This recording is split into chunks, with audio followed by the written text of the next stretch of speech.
Back to the channel. मैं हूं आपका दोस्त और होस्ट प्रिंस, और आज की इस वीडियो में हम कवर करने वाले हैं एसीएन चैप्टर 2 के पार्ट 3 को, जहां पे हम लोग IPv6 के बहुत इंपॉर्टेंट कॉन्सेप्ट को पढ़ेंगे।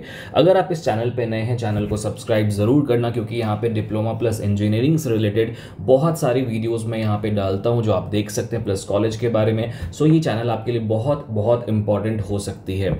और डिस्क्रिप्शन में व्हाट्सएप ग्रुप लिंक है, उसको जरूर ज्वाइन करना, बिकॉज वहाँ पे नोटिफिकेशंस आती रहती हैं। आज का जो हमारा टॉपिक है वो है जनरली IPv6 के बारे में। नेक्स्ट चैप्टर जो हमने स्टार्ट किया था, चैप्टर नंबर 2, उसका नाम था नेक्स्ट जनरेशन IP, जहाँ पे हमें IPv6 के बारे में चीज़ों को कवर करना था। अब IPv6 जो होता है वो जनरली IPv4 का एक इम्प्रूव्ड या एडवांस वर्जन आप बोल सकते हैं। तो हमने इसकी बेसिक्स को अपने लास्ट लेक्चर में कवर किया था। आज हमें एड्रेस स्पेस के बारे में कवर करना है। ये जो पूरा नोट्स है ये ऑलरेडी मैंने अपने ऐप पे अपलोड कर दिया है, फ्री मटेरियल सेक्शन में जाके आप चेकआउट कर सकते हैं। बहुत जल्दी वेबसाइट पे भी आ जाएगी, उसके लिए आपको व्हाट्सएप ग्रुप ज्वाइन करना, वहाँ पे लिंक आपको मिल जाएगी। सो बेसिकली हम बात करेंगे आज एड्रेस स्पेस के बारे में इन IPv6। जहाँ तक मुझे पता है आप सबको एड्रेस स्पेस का मतलब अभी तक समझ में आ गया होगा, क्योंकि हमने चैप्टर नंबर 1 में भी जब हम IPv4 कवर कर रहे थे तो हमने एड्रेस स्पेस के बारे में बात की थी। फिर से मैं वापस रिपीट करता हूँ, एड्रेस स्पेस का मतलब होता है total number of unique IP address. मतलब क्या कि एक प्रोटोकॉल में कितने नंबर ऑफ यूनिक IP मतलब यूनिक डिवाइसेस आप कंसिडर कर सकते हैं या कनेक्ट कर सकते हैं। And in IPv6 an address space refers to the total number of unique IP address under the IPv6 system. IPv6 uses 128 bit addresses. जहां तक हमने लास्ट टाइम भी बात की थी कि IPv4 32 बिट था, ये 128 बिट है, जहां पे बहुत बड़ा लार्जर एड्रेस स्पेस है, मतलब बहुत ज़्यादा डिवाइसेस को आप यहाँ पे कनेक्ट कर सकते हैं IPv4 के कंपैरिजन में, राइट। तो सबसे पहले हम लोग बात करेंगे साइज ऑफ IPv6 की। ये 128 बिट का एड्रेस स्पेस है, मतलब यहाँ पे 4.3 बिलियन ऑफ डिवाइसेस जो हैं वो जनरली आप यहाँ पे कनेक्ट कर सकते हैं। एड्रेस फॉर्मेट 8 ग्रुप्स का होता है, और ये कुछ इस तरीके के एग्जांपल्स मैंने यहाँ पे डाल दिए हैं। ये कुछ प्रॉपर्टीज़ हैं IPv6 की, हालांकि इतना इंपॉर्टेंट नहीं है साइज़ को एग्जैक्ट नंबर याद रखना, बस ध्यान में रखो और कुछ करने की ज़रूरत नहीं है, ठीक है। यहाँ पे हम बात करेंगे टाइप्स ऑफ IPv6 एड्रेसेस के बारे में, कि IPv6 में मल्टीपल टाइप्स के एड्रेस होते हैं। जैसे कि यूनिकास्ट होता है, एनीकास्ट होता है और मल्टीकास्ट होता है। यूनिकास्ट का मतलब होता है single unique address for 1-to-1 communication के लिए हम यूनिकास्ट को यूज़ करते हैं। एनीकास्ट को assign to multiple interfaces but data is delivered to the nearest one. यहाँ पे हम लोग मल्टीपल इंटरफेस के लिए यूज़ कर असाइन कर सकते हैं, बट डेटा जो है वो जो सबसे पास में रहेगा उसको डिलीवर किया जाएगा। और मल्टीकास्ट में मल्टीपल डेस्टिनेशंस पे डेटा को भेज सकते हैं। ये अलग अलग टाइप ऑफ IP6 एड्रेसेस होते हैं। और एड्रेस अलोकेशन भी आप अलग अलग तरीके से करते हैं, उसकी भी अलग अलग स्ट्रक्चर होती है कि किस तरीके से हम एड्रेस स्पेस को अलोकेट करते हैं IPv6 में। एड्रेस स्पेस एलोकेशन का मतलब है किस डिवाइस को आप कैसे एड्रेस दे रहे हैं, मतलब जो 4.3 बिलियन डिवाइसेस हमने बात करी है, हम उसको अलोकेट कैसे करें, सिंगल IP हम उसको कैसे देंगे। The address space in IPv6 is 2128 which is equal to 3.14 into 1038। The exact figure is यहाँ पे दिया गया। ये बहुत बड़ा नंबर है, मैं भी बता नहीं पाऊंगा आपको ये कितना बड़ा नंबर है, बट इतने डिवाइसेस जो है, इतना एड्रेस स्पेस IPv6 में होता है। The actual number is slightly less than it as there are some reserved addresses for a specific purpose। कुछ नंबर्स जो होते हैं वो स्पेसिफिक पर्पस के लिए रिजर्व किए जाते हैं। As per the Google statistics the availability of Google users on IPv6 is 30 to 33% of the total internet users. As per Google ये कहता है कि 30 to 33% जो यूजर्स हैं वो IPv6 में ट्रांसफर हो चुके हैं।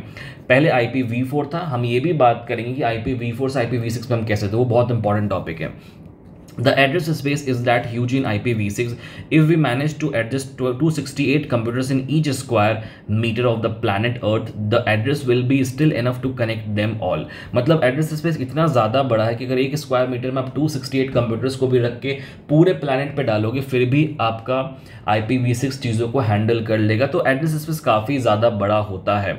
एड्रेस स्पेस एलोकेशन की बात करें तो यहाँ पे एक डायग्राम आपको दिख रहा है, इसमें मैंने अलग अलग सेक्शंस बनाए हुए हैं, जैसे 1/8 रिजर्व असाइंड है, global unicast reserve reserve reserve reserve reserve और रिजर्व असाइंड। मतलब ये डायग्राम याद कर लेना, एग्जाम पॉइंट ऑफ व्यू से अगर थ्योरी एग्जाम होगा तो हो सकता है कि ये डायग्राम आपको हेल्प करेगा।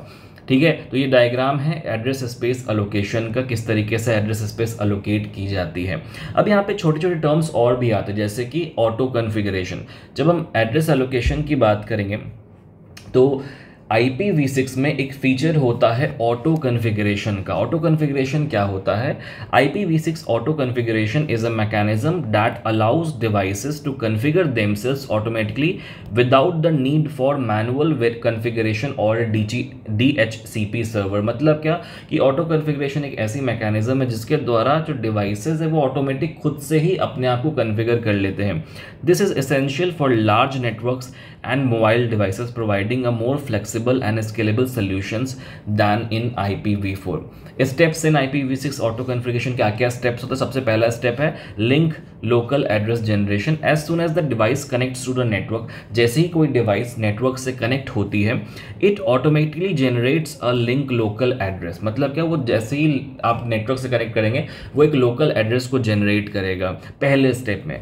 दूसरा step duplicate address detection. The device performs duplicate address detection to ensure that the link local address is unique on the local network. उसके बाद वहाँ पे डुप्लीकेट रेडुडेंसी को चेक किया जाता है कि वहाँ पे उस एड्रेस का कोई डुप्लीकेट तो नहीं है। फिर राउटर सॉलिसिटेशन, मतलब क्या, after the link local address is confirm, जैसे हमने जो लोकल लिंक एड्रेस बनाया था फर्स्ट स्टेप में, जैसे वो कन्फर्म होता है, the device sends a router solicitation message to request configuration information. उसके बाद जो राउटर आपका एक मैसेज भेजेगा कॉन्फ़िगर करने के लिए, और देन आपका राउटर एडवर्टीजमेंट, जहाँ पे जो लोकल राउटर होगा वो रिस्पॉन्ड करेगा इन्फॉर्मेशन के द्वारा, और आपका जो एड्रेस है उसको कॉन्फ़िगर वहाँ पे किया जाएगा। कुछ स्टेप्स यहाँ पे मैंने डाले हुए हैं, हालांकि आप इसमें से 5 से 6 स्टेप्स भी अगर कवर कर लेते हो तो काफ़ी है ऑटो कॉन्फ़िगरेशन में। बट इस टॉपिक को ध्यान रखना क्योंकि ये टॉपिक इंपॉर्टेंट है एग्जाम पॉइंट ऑफ व्यू से। एडवांस कंप्यूटर नेटवर्क एक ऐसा सब्जेक्ट है जहाँ पे बहुत सारी चीज़ें याद करने वाली हैं, रटने वाली हैं, ठीक है। यहाँ पे प्रोग्रामिंग नहीं है, तो ये नोट्स जो मैंने दिया है इससे आपको रटना है और आंसर्स एग्जाम में लिखने की प्रैक्टिस करनी है, क्योंकि एग्जाम में आपको रट के ही लिखना पड़ेगा और कोई ऑप्शन नहीं है आपके पास, ठीक है।